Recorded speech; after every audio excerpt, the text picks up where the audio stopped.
তিনি 18 কোটি মানুষের নেতা। ইউনূস স্যার, আপনাকে আমরা ছাড়বো না, আপনাকে আমরা পদত্যাগ করতে দিব না।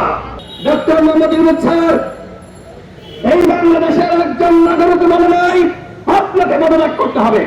কে বলেছে বন্ধুগণ? আমরা বলছি তিনি একমাত্র খেলোয়াড়। তার খেলার উপর ভিত্তি করে এখনো পর্যন্ত রাষ্ট্র টিকে রয়েছে।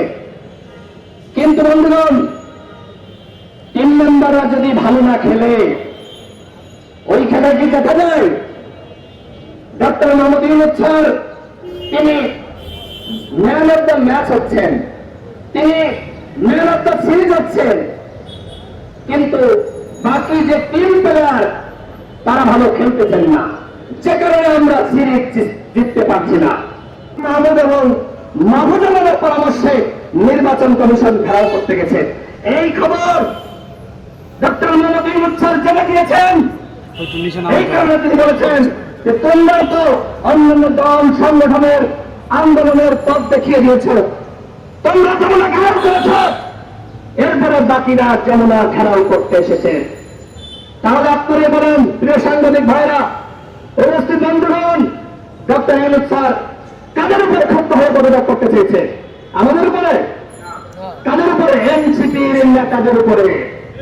এই কারণে তারা নাহিদ ইসলাম এসেই বলল স্যার পদত্যাগ করতে চান, এরপরে অন্যান্যরা এসে বলল স্যার পদত্যাগ করতে চান, শেষ রাতে এসে বলল তারা আবার বলল না স্যার পদত্যাগ করতে চান না।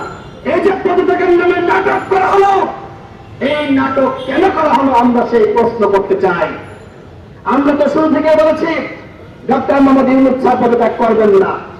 তিনি যে দায়িত্ব নিয়েছেন তাকে অবশ্যই সেই দায়িত্ব শেষ করতে হবে।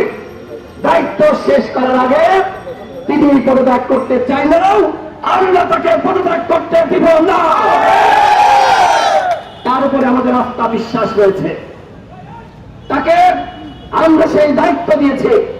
তিনি বাংলাদেশের সম্পদ, তিনি 18 কোটি মানুষের নেতা। ইউনূস স্যার, আপনাকে আমরা ছাড়বো না, আপনাকে আমরা পদত্যাগ করতে দিব না। আপনারা যারা উপদেষ্টা পরিষদ অন্যান্যরা রয়েছেন তাদেরকে বলবো, আপনারা ভালো হয়ে যান। আপনারা গরিবাজি করছেন, ডক্টর মোহাম্মদ ইউনূস স্যারকে নির্বাচন নিয়ে বিভ্রান্ত করছেন। এই যে এত সংস্কার, এগুলো কেন? একটি অবাধ সুষ্ঠু নিরপেক্ষ নির্বাচনের জন্য। বাংলাদেশের শেখ হাসিনা নির্বাচনী ব্যবস্থা ধ্বংস করে দিয়েছিল। যদি নির্বাচনী ব্যবস্থা বাংলাদেশে থাকতো তাহলে কি শেখ হাসিনার পয়দা হতো? বেশিবাদের পয়দা হতো? হতো না। সুতরাং নির্বাচন একটি গুরুত্বপূর্ণ বিষয়। এখন এই কথা বললেন না যে শুধুমাত্র নির্বাচন করার জন্য ক্ষমতায় বসে নয়। শুধু এই কথা বললে আপনারা পার পাবেন না।